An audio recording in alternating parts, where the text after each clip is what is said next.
పెద్దలందరికీ నా నమస్కారం. మీలో చాలామందికి రకరకాల రూపాలలో పెన్షన్కి సంబంధించిన సమస్యలు, ఆయా రంగాల్లో వాళ్ళు ఎదుర్కొంటున్నటువంటి ప్రత్యేకమైనటువంటి సమస్యలు చాలా ఉంటాయి. వాటికి సమాధానాలు దొరుకుతాయేమో అని వచ్చిన వాళ్ళు కూడా ఇక్కడ ఉంటారు. కానీ నేను చెప్పదలుచుకున్న అంశం కొంచెం విశాలమైన రంగానికి సంబంధించింది. మీరు దయచేసి ఎందుకు అది మనకు అవసరమో నేను చెప్పిన తర్వాత మీరు ఆలోచించాలని నేను కోరుతున్నాను. ఈ సబ్జెక్టులోకి వెళ్ళే ముందు విభజించిన ఆంధ్రప్రదేశ్ రాష్ట్రంలోని ఒక సంఘం, ఒక రంగం ఆర్టీసీ, వాళ్ళ గురించి, వాళ్ళ అనుభవం గురించి కూడా మీ దృష్టిలో పెట్టాలి. జగన్మోహన్ రెడ్డి గారు ముఖ్యమంత్రి అయిన తర్వాత ఆర్టీసీని ప్రభుత్వ సేవల్లో కలిపేసినప్పుడు ఆర్టీసీ ఉద్యోగులందరూ స్వీట్లు పంచుకున్నారు, పెన్షనర్లు కూడా పంచుకున్నారు. ఎందుకంటే ఆర్టీసీ పెన్షనర్లకి ఈపీఎఫ్ పెన్షన్లో వాళ్ళు స్టేట్ గవర్నమెంట్లో కార్పొరేషన్గా ఉన్నప్పుడు వాళ్ళకి ఈపీఎఫ్ పెన్షన్ లాగా వచ్చేది. ఇప్పుడు గవర్నమెంట్ సర్వీస్ అయిపోయింది కాబట్టి మాకందరికీ కూడా స్టేట్ గవర్నమెంట్ పెన్షన్ వచ్చేస్తుంది, ఇంకా బ్రహ్మాండం అని చెప్పి వాళ్ళు సెలబ్రేట్ చేసుకున్నారు.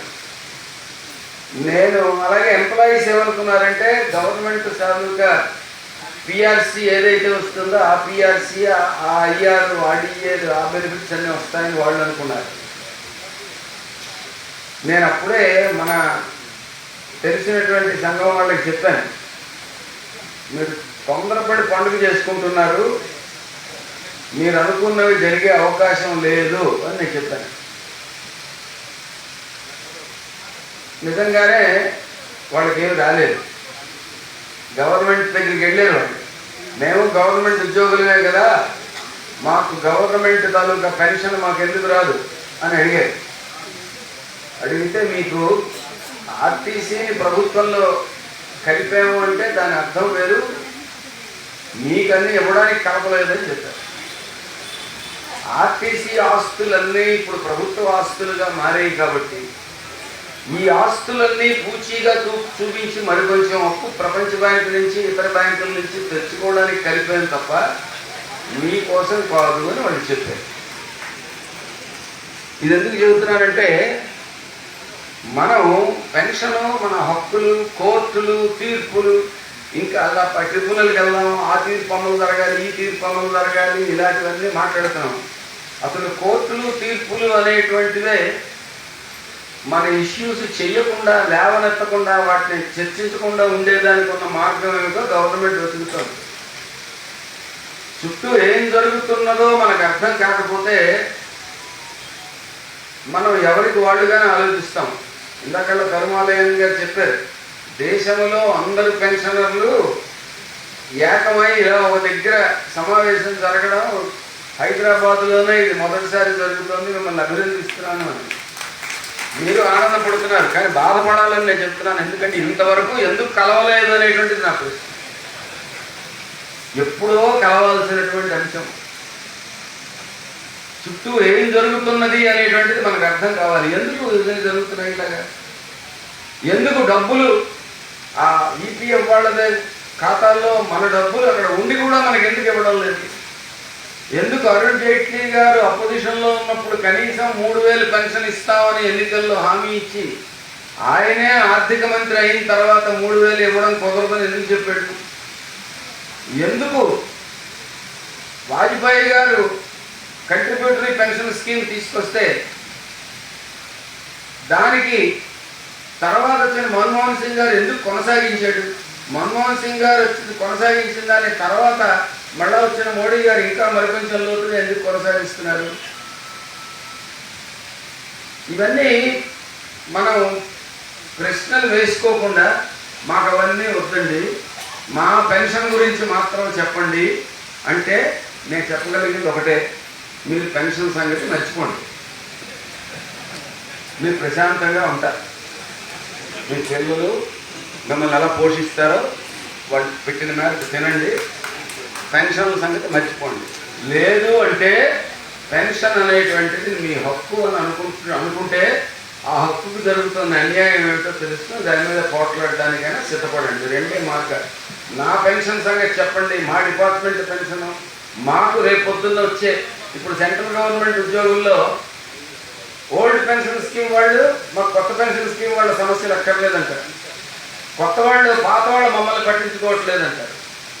అసలు పెన్షనర్ల తగులు ఎక్కువైపోయి మాకు పిఆర్సీలో అసలు రెగ్యులర్ ఎంప్లాయీస్ జీతాలు ఎంత పెరుగుతాయో తెలియదని రెగ్యులర్ ఉద్యోగులు అంటారు. ఇవాళ ఉద్యోగి రేపు పెన్షనర్ అని ఆ ఉద్యోగి అనుకోడు. కంట్రిబ్యూటరీ పెన్షన్ స్కీమ్ రావడం వల్ల దాన్ని న్యూ పెన్షన్ స్కీమ్ అని కూడా అంటారు. సిపిఎఫ్ లేదా ఎన్పిఎస్. ఇది రావడం వల్ల ఓల్డ్ పెన్షన్ స్కీమ్ వాళ్ళకి దెబ్బ తగ్గుతుంది అని ఓపీఎస్ వాళ్ళు ఎవరు అనుకోవడం లేదు. కానీ ఇప్పుడు తాజాగా మోడీ ఏం చేశాడు? ఓల్డ్ పెన్షన్ స్కీమ్ సంబంధించి పార్లమెంట్లో చట్టం చేశాడు. ఏమని? పెన్షన్ అనేటువంటి దాన్ని వెనక డేట్ ఎప్పటి నుంచి ఎవరికి వర్తింపజేయాలి అనేది నిర్ణయించే హక్కు ప్రభుత్వానికి ఉంది అని ఒక చట్టం చేశాడు. అంటే జీతాలు పెంచినా ఇప్పుడు 8th పిఆర్సీ వేశారు కదా, రేపు పొద్దున్న వాళ్ళు పెంచితే జీతాలు పెరిగితే ఆ పెరిగిన జీతాలు పెన్షనర్లందరికీ ఆటోమేటిక్గా పెన్షన్ అప్గ్రేడేషన్ అవుతుంది అని లేదు. ఏ సంవత్సరం కట్ ఆఫ్ డేట్ పెడతారో ఆ కట్ ఆఫ్ డేట్ పెట్టిన తర్వాత వాళ్ళకి మాత్రమే పెన్షన్ పెరుగుతుంది, పాత వాళ్ళకేం పెరగదు. అది మోడీ తెచ్చిన చట్టం.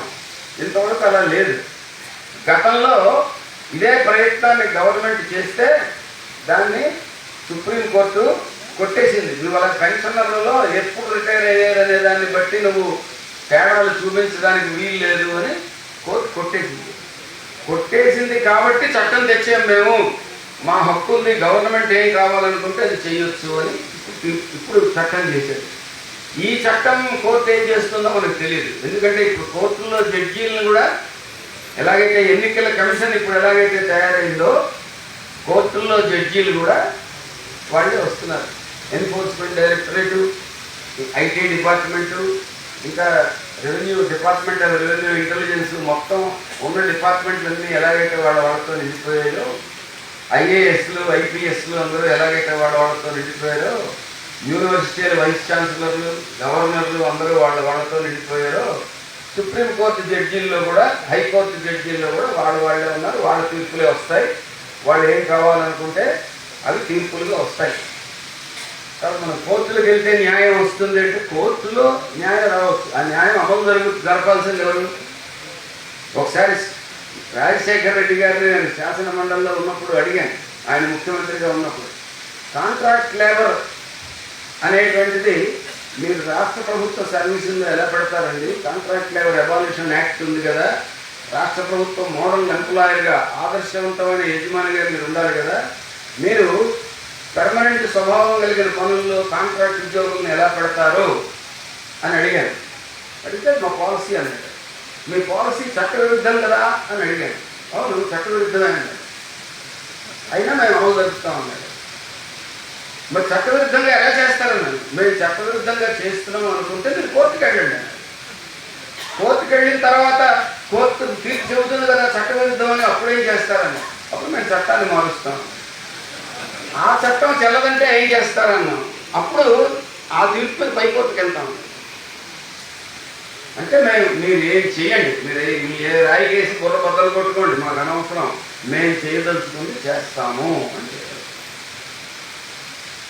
మీరు ఇప్పుడు రాజకీయాలు మాట్లాడకూడదు మనం అంటే ఇంకేం చేయగలరు నాకు చెప్పండి. గవర్నమెంటు దాని విధానం, దాని అప్రోచ్, దాంతో నిమిత్తం లేకుండా మనం ముందుకు వెళ్ళగలిగిన పరిస్థితి లేదు. ఎవరికి వాళ్ళుగా ఉంటే మీరు ఏమీ చేయగలిగిన పరిస్థితి లేదు. అందుకని ఇది ఒక మంచి ఆరంభం అన్నమాట. ఎంత వాస్తవమో మనం చాలా వేగంగా దేశమంతటా ఇటువంటి వాతావరణం తీసుకురావాల్సిన అవసరం. ఎందుకంటే పాయింట్ మనం విషయం బజార్లో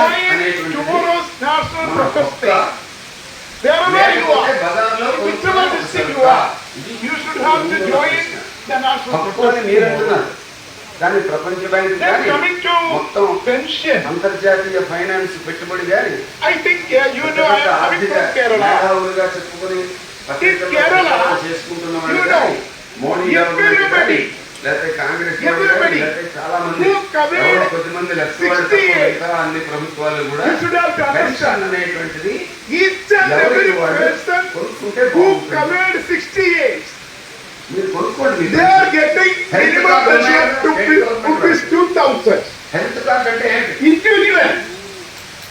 Health Husband insurance. is receiving 2,000, wife is receiving మీరే 2,000. బాధ్యత పడి ఇన్సూరెన్స్ డబ్బులు At the same time, those who are under private EPF, హాస్పిటల్లో వైద్యం they are చేయించుకుంటారు. receiving 1,000 rupees. Then then who will go under EPF? There is no to work. Social welfare scheme in Kerala. You know the history of social welfare scheme? It was in 1971 అనేది తప్పుకున్నారు. in Chile. Vidya Salvador Allende has implemented the social welfare scheme బాధ్యత for యజమాని అనే everybody. బాధ్యతని తప్పుకున్నారు. Where you are a factory worker, you are a person, agriculture worker, you are a government employee, and you cover wherever you are becoming కూడా తప్పుకున్నారు. ఇప్పుడు pension బాధ్యత నుంచి కూడా తప్పుకునే క్రమం మొదలైంది. ఆల్రెడీ 20 ఏళ్ళే జరుగుతుంది, 25 ఏళ్ల నుంచి జరుగుతుంది. మేము ఎందుకు మీ పెన్షన్ పూచీ పడాలి అని వాళ్ళు అంటున్నారు. పూచీ పడాలా వద్దా అనేటువంటిది మన ముందున్నటువంటి ఇష్యూ. పాత వాళ్ళు ఏమనుకుంటున్నారంటే మా పెన్షన్ గవర్నమెంట్ ఇస్తుంది కాబట్టి మాకు బెంగలేదు అనుకుంటున్నారు. ఈ ఈపీఎస్ మధ్యలో వచ్చింది. పబ్లిక్ సెక్టర్ వాళ్ళు క్రమంగా ఒక్కొక్క హక్కు సాధించుకుంటూ పెన్షన్ ఒక బెనిఫిట్గా సాధించుకునే పోరాటం ఆలస్యంగా మొదలుపెట్టి అది కరెక్ట్గా పెన్షన్ పోరాటం వాళ్ళది ఒక మంచి తారాస్థాయికి వచ్చిందనే టైంకి ఈ కొత్త విధానాలు వచ్చాయి. అంటే కొద్దిగా రాంగ్ టైంలో ఈపీఎస్ పోరాటం అనేటువంటిది ఎండ్ అయిపోయింది. అనుకూల పరిస్థితి కాదు.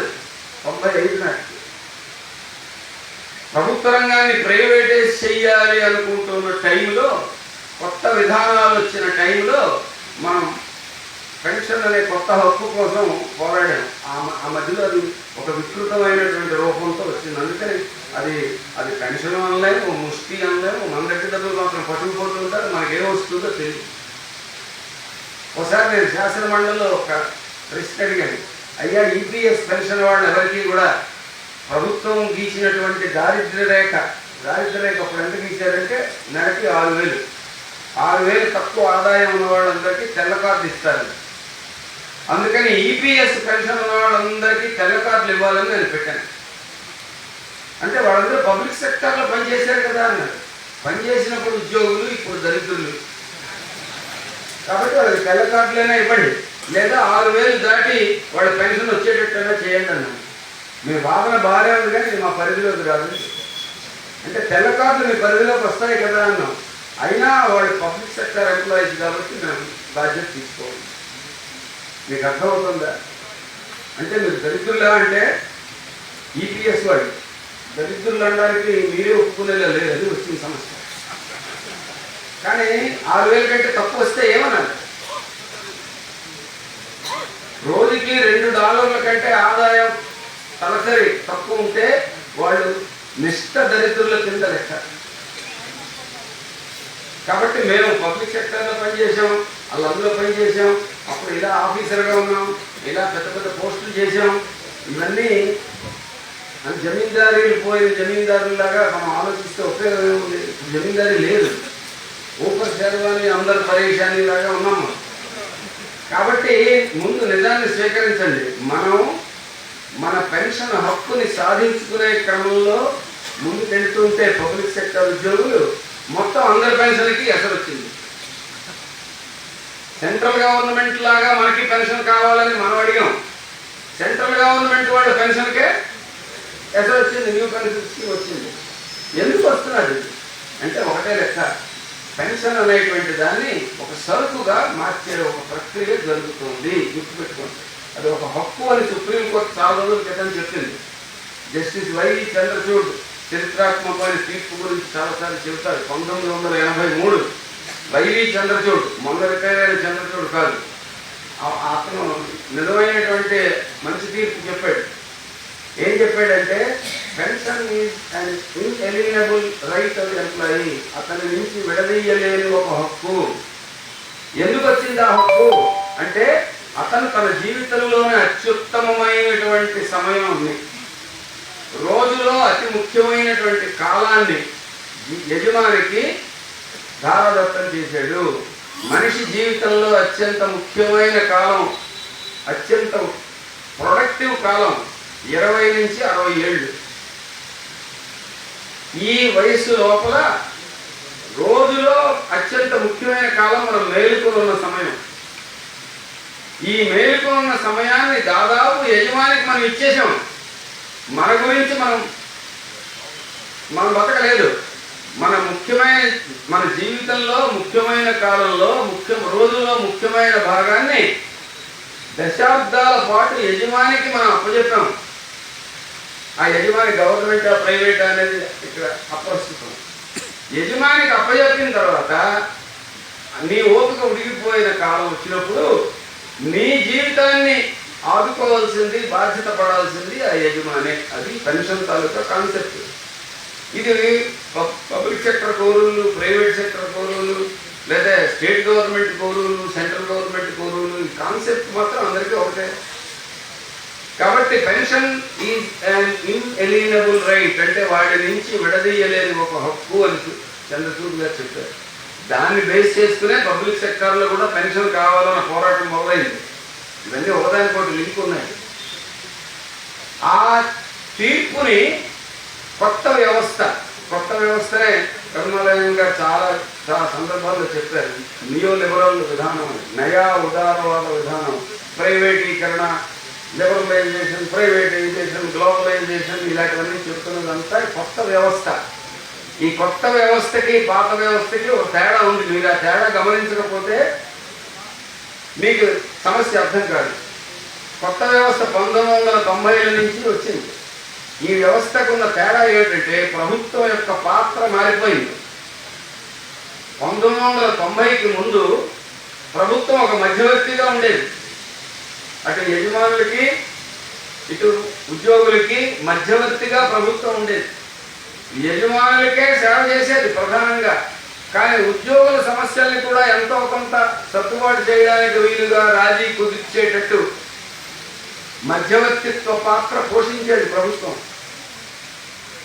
1990 తర్వాత ప్రభుత్వం ఆ బాధ్యతని వదిలేసింది. ప్రభుత్వానికి ప్రజలు, కార్మికులు, ఉద్యోగులు, వాళ్ళ సంక్షేమం అనేటువంటిది ఇప్పుడు బాధ్యత కాదు. బాధ్యత అని మీరు నమ్మితే మీరే అమాయకులు. ప్రభుత్వానికి ఇప్పుడు ఒకటే బాధ్యత, ఈజ్ ఆఫ్ డూయింగ్ బిజినెస్. పారిశ్రామికవేత్తలకి తేలికగా వ్యాపారం చేసుకోవడానికి కావాల్సిన అన్ని సదుపాయాలు కల్పించడమే ప్రభుత్వాల యొక్క ఏకైక బాధ్యత. దీనికి అడ్డం పడకుండా ఎవరైనా ఉద్యమాలు, పోరాటాలు, వ్యతిరేకత చేస్తే వాళ్ళని అణిచేయడం కూడా అందులో భాగమే. మా చిన్నప్పుడు జంతు ప్రదర్శనశాలలు ఒకలా ఉండేవి. ఎలా ఉండేవంటే ఆ మృగాలన్నింటినీ బోనుల్లో పెట్టి మేము చూడడానికి వెళ్ళేవాళ్ళం. ఇప్పుడు కూడా కొన్ని జూలు అలాగే ఉన్నాయి. బహుశా హైదరాబాద్ జూకి అలాగే ఉండుంటుంది. సింహాలు బోన్లో ఉంటాయి, మనం బయట నుంచి చూస్తాం. కానీ ఇప్పుడు కొత్త రకం జంతు ప్రదర్శనశాలలు వచ్చాయి. వాటిని ఏమంటారు? అభయారణ్యాలు అంటారు. అక్కడ ఆ జంతువులన్నీ ఫ్రీగా తిరుగుతాయి. మనమే బోన్లో ఉండి చూడాలి. పాత వ్యవస్థకి కొత్త వ్యవస్థకి తేడా ఇది. క్రూర మృగాలు ఫ్రీగా తిరుగుతాయి, నిన్ను నువ్వు రక్షించుకో. పాతదాల్లో క్రూర మృగాల నుంచి రక్షించే బాధ్యత వాడు తీసుకుని నిన్ను లోపలికి అనుమతించేవాడు. అది పాత ప్రభుత్వం. క్రూర మృగాల్ని చూశారు, మనల్ని చూశారు, కానీ మనల్ని రక్షించే బాధ్యత అప్పుడు ప్రభుత్వం తీసుకుంది. కానీ ఇప్పుడు క్రూర మృగాలను రక్షించే బాధ్యత తీసుకుని మీ రక్షణ ఏర్పాట్లేదో మీరు చేసుకోండి అని మన ఉద్దేశం. అందుకని ఇప్పుడు వాళ్ళకి ఈ క్రూర మృగాలకి మన పెన్షన్ మీద పన్ను పడింది. ఎలాగా అంటే మన పెన్షన్ నుంచి వాళ్ళు ఏం చేస్తారు చాలా మందికి అవగాహన లేకపోవచ్చు. ఈ రోజుకి ప్రపంచవ్యాప్తంగా పెన్షన్ ఫండ్స్, పెన్షన్ల రూపంలో పోగుబడుతున్న నిధులు $64 ట్రిలియన్. మీరు లెక్కేసుకోవడానికి పెద్ద ప్రయత్నించకండి. ట్రిలియన్ అంటే 1,00,000 కోట్లు. 64 పక్కన 12 సున్నాలు పెట్టి అన్ని డాలర్లు. దాన్ని ఇప్పుడు 90 చేత గుణించండి. ఈ పని అంతా చేయడం కంటే ఈ అమౌంట్ ఎంత అనేది లెక్కేసుకోవడం మర్చిపోండి. అంత పెద్ద మొత్తం. ఏ ప్రపంచంలోని ఏ కార్పొరేట్ల కన్నా, అమెరికా లాంటి ఏ ధనిక దేశం తాలూకా సంపద కన్నా కూడా పెన్షన్ ఫండ్ పెద్దది. ఈ పెన్షన్ ఫండ్ దీని మీద కంట్రోల్ ఇంటర్నేషనల్ ఫైనాన్స్ క్యాపిటల్ కావాలి. కార్పొరేట్లకు వాళ్ళకి కావాలంటే ప్రతి వాడిని పెన్షన్ మార్కెట్లోకి లాగాలి. ప్రతి వాడు పెన్షన్ కొనుక్కునేలా చేయాలి.